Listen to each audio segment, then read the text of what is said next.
નમસ્કાર વિદ્યાર્થી મિત્રો, તમારું ખૂબ ખૂબ સ્વાગત છે મારી આ ચેનલ સ્ટડી વિથ નેન્સીમાં. જો હજી સુધી તમે મારી આ ચેનલને સબસ્ક્રાઇબ ના કરી હોય તો જલ્દીથી સબસ્ક્રાઇબ કરજો. આજે આપણે ધોરણ 10નું માર્ચ 2024નું ગુજરાતીનું પેપર સોલ્યુશન જોઈશું અને આ પેપર 2026ની એક્ઝામ માટે પણ આઈએમપી છે, એટલે અંત સુધી વિડીયો જરૂરથી જોજો.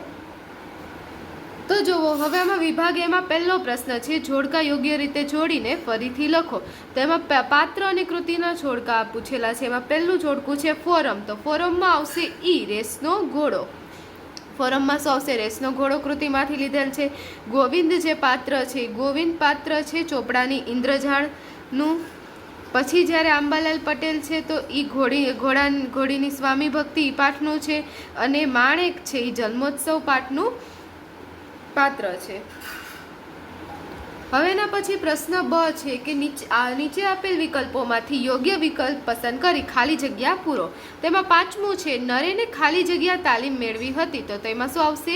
નરેને વન સંરક્ષણની તાલીમ મેળવી હતી. છઠ્ઠું છે, આપણી બબલી જ પગલી જાણે. આપણી બબલીની જ પગલી જાણે. તો આ વાક્ય કોણ બોલે? તા ડુંગરની પત્ની આ વાક્ય બોલે છે. પછી ખાલી જગ્યાના કારણે સાગના ઝાડ શણગારેલા હતા. તો આજ્ઞાના કારણે સાગના ઝાડ શણગારેલા હતા. આઠમો પ્રશ્ન છે, મનુષ્ય દેહ ખાલી જગ્યાના જેવો છે. તેમાં આવશે છાસ. પછી ક છે કે નીચે આપેલ પ્રશ્નોના એક વાક્યમાં ઉત્તર લખો. તો એમાં નવમો પ્રશ્ન છે, આંબા પટેલની ઘોડીની ચાલ કેવી હતી? તો આંબા પટેલની ઘોડીની ચાલ રેવાળ હતી. પછી 10મો પ્રશ્ન છે, અંકિતે પરીક્ષામાં ઉત્તીર્ણ થવાની ખુશીમાં કયા પુસ્તકો ભેટમાં મળ્યા હતા? તો અંકિતને મહાભારત ને રામાયણના પુસ્તકો ભેટમાં મળ્યા હતા. પછી ડ પ્રશ્ન છે કે નીચે આપેલ પ્રશ્નોના 3-4 વાક્યોમાં ઉત્તર લખો. તો નીચે પ્રશ્ન આપેલા છે, એમાંથી 3-4 વાક્યોમાં ઉત્તર લખવાના. એમાંથી કોઈ પણ બી આપણે લખવાના છે. એમાં 11મું છે, લેખકે છત્રી ખોવાઈ ન જાય એ માટે કઈ સલાહ અમલમાં મૂકી. 12મું છે, ડુંગરે તેની પત્ની પ્રત્યે સહાનુભૂતિ દર્શાવતા શું કહ્યું. અને 13મો પ્રશ્ન છે, લેખક કોને ક્રૂર કટાક્ષ ગણાવે છે અને કેમ. પછી તેમાં છેલ્લો પ્રશ્ન છે વિભાગીયનો કે નીચેના પ્રશ્નોના 10-12 વાક્યોમાં મુદ્દાસાર સવિસ્તાર ઉત્તર છે, જેમાં આપણે કોઈ પણ બે લખવાના. તેમાં 14મો છે, આખરે તો શિક્ષણનું ધ્યેય બાળકને ઉમદા માણસ બને તે જ છે. આ વિધાન વિગતે સમજાવો. 15મું છે, માનવ અને પ્રાણીની પરસ્પર પ્રીત ઘોડીની સ્વામી ભક્તિ પાઠના આધારે વર્ણવો. અને 16મો પ્રશ્ન છે, ચોપડાની ઇન્દ્રજાલ પાઠમાં રાતો ચોપડો ફાડી નાખવા પાછળ ભીખલાનું મનોમંથન કેવું હતું. પછી વિભાગ બી છે. વિભાગ બીમાં પહેલો પ્રશ્ન, જોડકા યોગ્ય રીતે જોડીને ફરીથી લખો. એમાં કૃતિ અને સાહિત્ય પ્રકારના આપણને જોડકા આપેલા છે. તો 17મો છે, ચાંદલિયો. અને ચાંદલિયો કૃતિનું સાહિત્ય પ્રકાર છે લોકગીત. પછી છે દીકરી. દીકરીનું સાહિત્ય પ્રકાર છે ગઝલ. પછી વતનથી વિદાય થતાનું સાહિત્ય પ્રકાર છે સોનેટ. અને વૈષ્ણવજનનું સાહિત્ય પ્રકાર છે પદ. પછી આપણને એનો પછીનો પ્રશ્ન છે કે યોગ્ય વિકલ્પ પસંદ કરી ખાલી જગ્યા પૂરો. એમાં 21મું છે, કવિ ખાલી જગ્યાના ઉડતા હોવાની ઈચ્છા વ્યક્ત કરે છે. તેમાં આવશે મોરપીંછ. પછી સિલવંત સાધુનો અર્થ ખાલી જગ્યા થાય છે ચારિત્રવાન સાધુ. 23મું છે, સ્વજન સુધી. ખાલી જગ્યા લઈ જશે તો દુશ્મનો જ સ્વજન સુધી લઈ જશે. પછી છે 24મું, ખાલી જગ્યા બનવું દુર્લભ છે. તો એમાં આવશે દેશ દીપક બનવું દુર્લભ છે. પછી ક પ્રશ્ન છે, નીચે આપેલા પ્રશ્નોના એક વાક્યમાં ઉત્તર લખો. 25મું છે, પંખીને પામવા કવિ શું કરવાનું કહે છે. પછી 26મું જ પૂછેલો છે, કવિ કયા વૃક્ષની નીચે બેઠા હતા? તો કવિ મહુડીના વૃક્ષની નીચે બેઠા હતા. ડ છે, નીચે આપેલા પ્રશ્નોના 3-4 વાક્યમાં ઉત્તર લખો. તેમાં કોઈ પણ બે લખવાના છે. 27મું છે, કવિ રાજેન્દ્ર શાહ આપણી વ્યથામાંથી કેવી રીતે રસ્તો કાઢવાનું કહે છે. 28મું છે, સત્યના આયુધની કઈ વિશેષતા છે. અને 29મું છે, દીકરીના માથે હાથ ફેરવો અને દીકરી હાથ દે એમાં બંનેમાં શું તફાવત.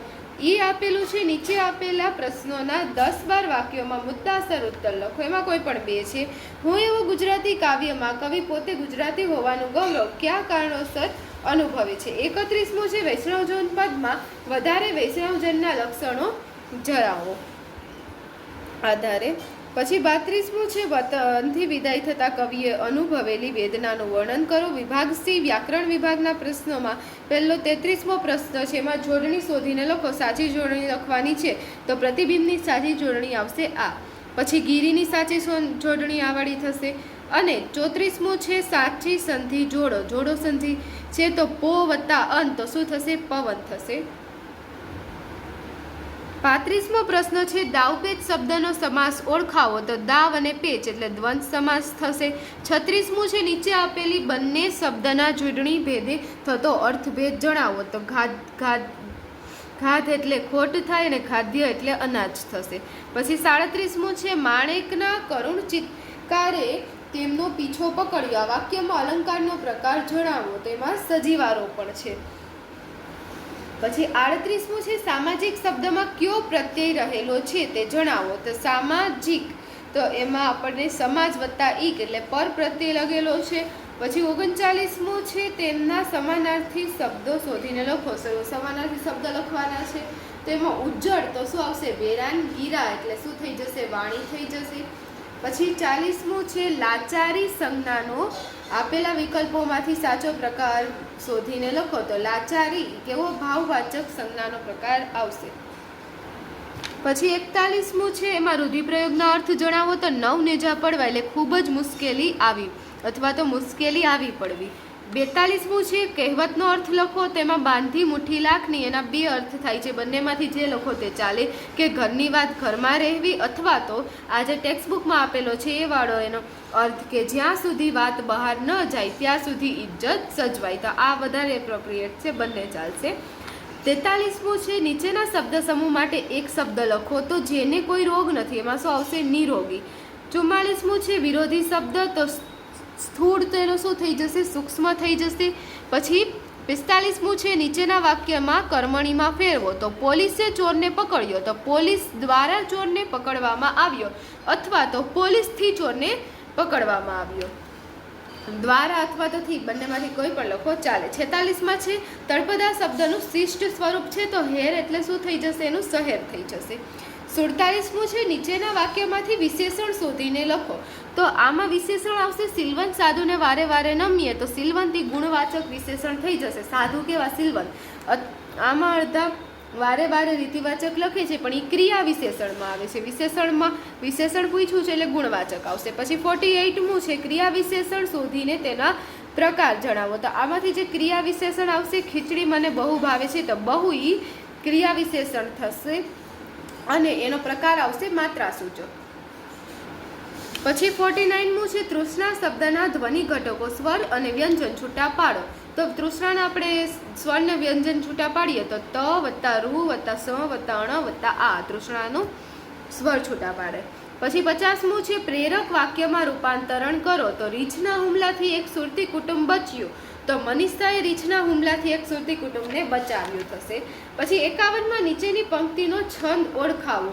તો લાંબા જોડે ટૂંકો જાય મરે નહીં તો માંદો થાય. તો આમાં આવશે ચોપાઈ છંદ. અને 52મું છે કે મભન તત ગાગા કયા છંદનું બંધારણ છે? તો મભન તત ગાગા આવે તો છંદ કયો થાય? મંદાક્રાંતા. પછી વિભાગ ડી છે. તો હવે વિભાગ ડીમાં 53મો પ્રશ્ન છે કે 15 વાક્યોમાં અર્થ વિસ્તાર કરવાનો છે. એમાં 2 અથવામાં છે કે સૌંદર્ય વેડફી દેતા ના સુંદરતા મળે. સૌંદર્ય પામતા પહેલા સૌંદર્ય બનવું પડે. અને એના અથવામાં છે કે મનવા પર ઘર પહોંચીને દુઃખ ન કહીએ રોય. માન ગુમાવીએ આપણું વહેંચી ન લેતું કોઈ.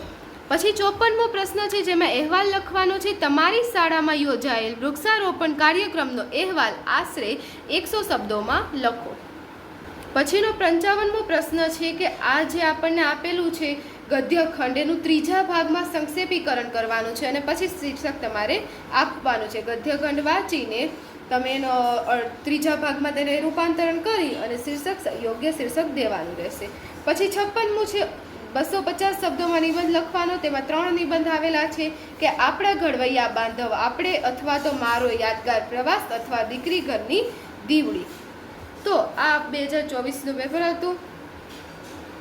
જો તમને વિડીયો પસંદ આવ્યો હોય તો લાઈક શેર સબસ્ક્રાઈબ કરજો. જો હજી સુધી તમે મારી આ ચેનલને સબસ્ક્રાઈબ ના કરી હોય તો જલ્દીથી સબસ્ક્રાઈબ કરજો જેથી તમને બધા જ વિડીયો સૌની પહેલાં મળી રહે. Thanks for watching.